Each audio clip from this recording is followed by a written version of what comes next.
Sound Solpuram అయితే ఇంకా వేరే ఎవరు లేరా మీకు అక్కడ సోల్పురంలో?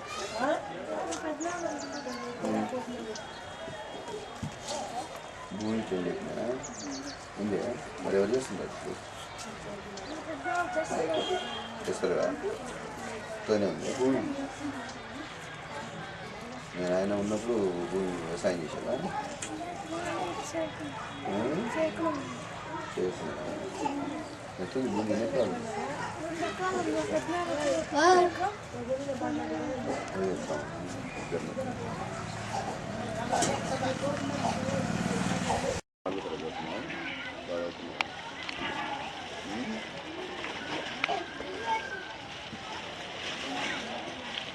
దానికి మీరు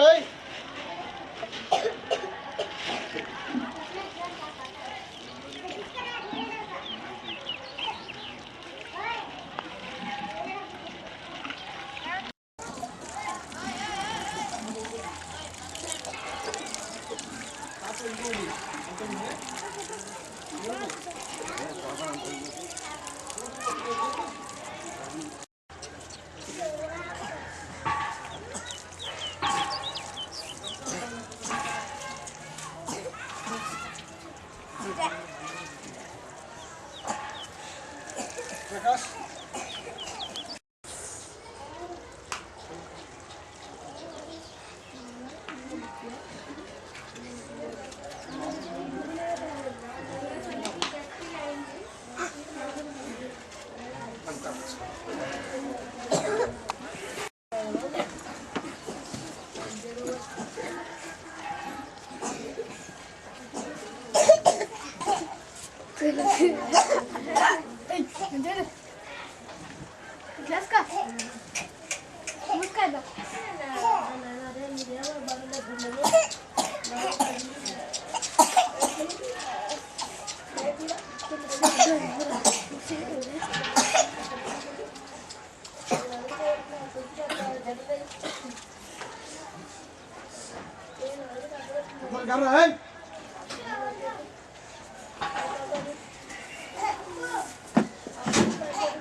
తొందర కాదు మరి ఇంకెవరికి కావాలి కొన్ని బిస్కెట్ వస్తుంది ఇది.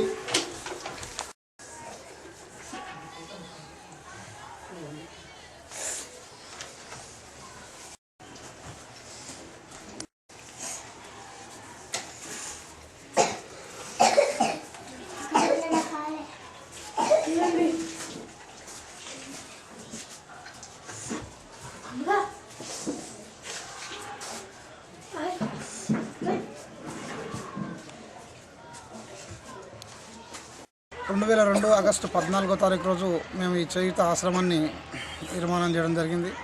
ఈ ఆశ్రమం తల్లి తండ్రి ఇద్దరు చనిపోయి ఎక్కడ దిక్కులేనటువంటి నిరుపేదలైన నిరుభాగ్యులైన నిరాశ్రయులైనటువంటి తోడు నీడలేనటువంటి వారి కోసం ఈ వనపర్తి పట్టణంలో ఈ ఏర్పాటు చేయడం జరిగింది.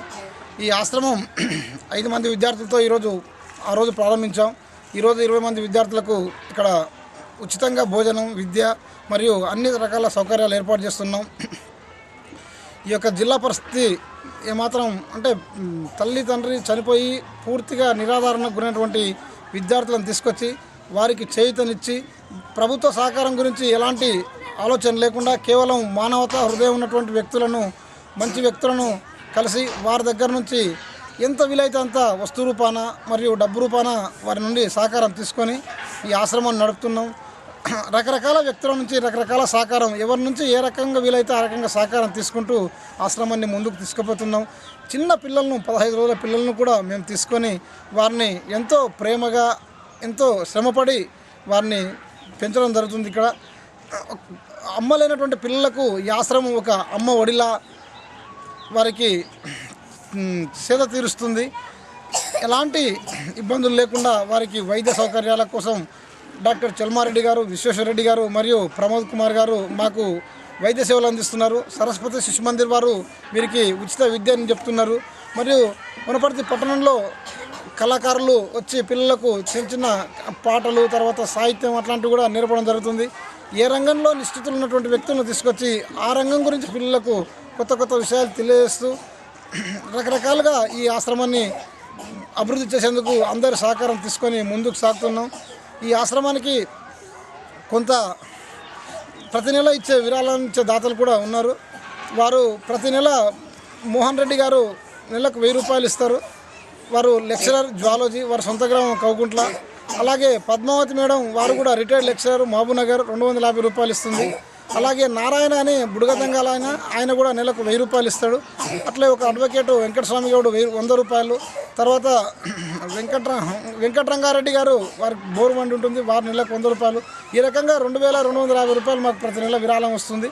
అలాగే వస్తు రూపాన రైస్ మిల్లర్స్ దగ్గర, రేషన్ షాప్ డీలర్ దగ్గర బియ్యం సేకరిస్తున్నాం. ఈ రకంగా మేము అంటే సేకరణ చేస్తూ మాకున్న పరిధి లోపల ఇక్కడ ఎవరిని ఆయాలను కానీ తర్వాత పని మనుషులను కానీ లేకుండా ఒక కుటుంబ వాతావరణం, ఇది మన పని, మనందరం కలిసి పనిచేసుకోవాలని మా అమ్మగారు ఇక్కడ ఆశ్రమాన్ని పూర్తిగా నిర్వహణ చూస్తుంది. తర్వాత ఇక్కడ ఉన్నటువంటి పెద్ద పిల్లలే చిన్న పిల్లలకు వారికి అన్ని రకాల అంటే స్నానం చేయించడం, బట్టలు ఉతకడం, తర్వాత వాళ్ళు చిన్న చిన్న కార్యక్రమాలు ఏమున్న పిల్లలకు వీరే తోడుగా ఉండి అంటే ఒక అన్న చెల్లెలు అమ్మ అనే ఒక అనురాగాన్ని ఇక్కడ కల్పిస్తూ మీరు వేరు కాదు మేము వేరు కాదు, ఇదంతా ఒక కుటుంబం, ఒకరికొకరు తోడుగా ఉంటూ ఉమ్మడి కుటుంబంలో ఎలాగ సేవలు చేసుకుంటారో ఇది కూడా మనది ఒక ఉమ్మడి కుటుంబం. అందరం కలిసి ఒకరికి చిన్నపిల్లలకు పెద్దోళ్ళు, పెద్దోళ్ళకు చిన్నోళ్ళు ఎవరికి వీలైనంత వాళ్ళ సేవలు అందిస్తూ ఈ ఆశ్రమాన్ని నిర్వహిస్తున్నాం. ఈ ఆశ్రమ నిర్వహణకు ఎందరో మహానుభావులు, ఎందరో మహోన్నతమైనటువంటి వ్యక్తులు అభ్యుదయ భావంతో మాకు సహకరిస్తూ దీని అభివృద్ధి కోసం కృషి చేస్తున్నారు. మాకు ఇంకా సరైనటువంటి శక్తి లభిస్తే మేము సొంతం భవనం కట్టుకునే ఆలోచనలో ఉన్నాం. దీన్ని ఇంకా విస్తరించి 20 మందితోనే కాకుండా ఇంకా చాలామంది పిల్లలు ఉన్నారు. మా యొక్క పరిధి లోపల మా యొక్క శక్తిని బట్టి మేము పిల్లల్ని తీసుకోవడం జరిగింది. మాకు కొంత శక్తి పెరిగితే అంటే మాకు సహకారం పెరిగితే ఇంకా ఎక్కువ మందిని తీసుకొని ఈ ఆశ్రమాన్ని ఒక ఆంధ్రప్రదేశ్ రాష్ట్రంలో మహబూబ్నగర్ జిల్లా అంటే మహబూబ్నగర్ జిల్లా గురించి మాట్లాడేటప్పుడు వనపర్తిలో ఒక చేయుత ఆశ్రమం ఉంది. ఎవరు నిరాదరణకు గురైనా చేయుత దగ్గరకు పోతే మంచి ఆదరణ దొరుకుతుంది, ఒక మంచి భవిష్యత్తు ఇస్తారు వారు అని మంచిగా అట్లాంటి స్థాయిని అట్లాంటి పేరును ఈ ఆశ్రమానికి తీసుకురావాలని మేము ప్రయత్నం చేస్తున్నాం. నా పేరు విట్టా శ్రీనివాసరెడ్డి, మా స్వగ్రామం కిలగనపురం మండలం బల్జపల్లి. నేను ఈ ఆశ్రమం నిర్వహించడానికి ప్రధాన కారణం మా గ్రామమే మాకు ప్రేరణ. మా గ్రామంలో ఎక్కువ రెడ్డి కుటుంబాలు ఉన్నప్పటికీ కూడా అందరికీ వ్యవసాయం ఉన్నప్పటికీ కూడా కరువు పరిస్థితుల్లో ఎవరికి కూడా పంట పండితే కానీ తిండి తినని పరిస్థితి, వరుసగా వర్షాలు లేకపోవడం వల్ల అందరం కూడా విద్యను వదిలేసి హైదరాబాద్కు కూలి చేసుకోవడానికి పోవడం జరిగింది. మేము ఇంటర్మీడియట్ చేసే స్థాయిలో చాలా కష్టాలు అనుభవించాం. అదే స్ఫూర్తిగా తీసుకొని అరే మనం ఉన్నత కులంలో ఉండి కూడా అమ్మా నాన్నలు ఉండి కూడా పొలం ఉండి కూడా కరువు పరిస్థితుల్లో మనకు పంటలు పండక మనం ఎంత దారుణంగా ఇబ్బందికి గురైనాం. ఈ ఇబ్బందిని మనం దృష్టిలో పెట్టుకొని భగవంతుడు మనం కష్టపడి పనిచేసినాం కాబట్టి మనకు ఒక స్థాయి ఇచ్చిండు. మనకున్నటువంటి మన యొక్క సంపాదనలో కొంత సంపాదనను ఈ పిల్లల కోసం వెచ్చిస్తూ ఇంకా నేను ఒక్కరినే కాకుండా నేను ఒక్కరినైతే ఒక 2, 3, 5 మందిని 4 పెంచగలను, కానీ ఇంకా చాలామంది ఉన్నారు. వాళ్ళందరినీ కూడా కలుపుకోవాలంటే అందరి యొక్క మిత్రుల సహకారం, స్నేహితుల సహకారం తీసుకొని దీన్ని నడపాలనే ఉద్దేశంతో స్టార్ట్ చేయడం జరిగింది. ప్రధానంగా నాకు స్ఫూర్తి మా గ్రామంలోని పరిస్థితులే నాకు స్ఫూర్తి కలిగించినాయి. విజయసింహ ఇతని పాంబ్రేడుపల్లి, వీళ్ళ అమ్మమ్మలది పాంబ్రేడుపల్లి. అయితే వీళ్ళ నాన్న వీళ్ళ అమ్మను పెళ్లి కాకముందే వదిలేయడం జరిగింది. ఆమె అందవికారంగా ఉంది, నల్లగా ఉంది అనే ఉద్దేశంతో.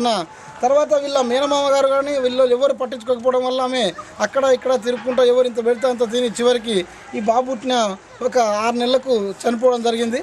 అట్లా వాళ్ళ అమ్మమ్మ కొద్ది రోజులు వీళ్ళని చేరదీసి చివరికి ఎవరికన్నా ఇచ్చేయండి లేదా చంపేయండి అని మీద బాగా ప్రెషర్ చేస్తే వాళ్ళ మేనమామలు చివరికి వెంకటయ్య అని పాంబ్రేడుపల్లిలో ఒక డీలర్ ఉంటాడు, అతని యొక్క ద్వారా ఈ విషయం తెలుసుకొని ఆశ్రమం దగ్గరికి తీసుకొచ్చి 2 సంవత్సరాల వయసున్న బాబుని ఇక్కడికి చేర్చడం జరిగింది. ఈ బాబు ఇప్పుడు 2వ తరగతి చదువుతున్నాడు, సరస్వతి శిశు మందిర్లో ఉన్నాడు.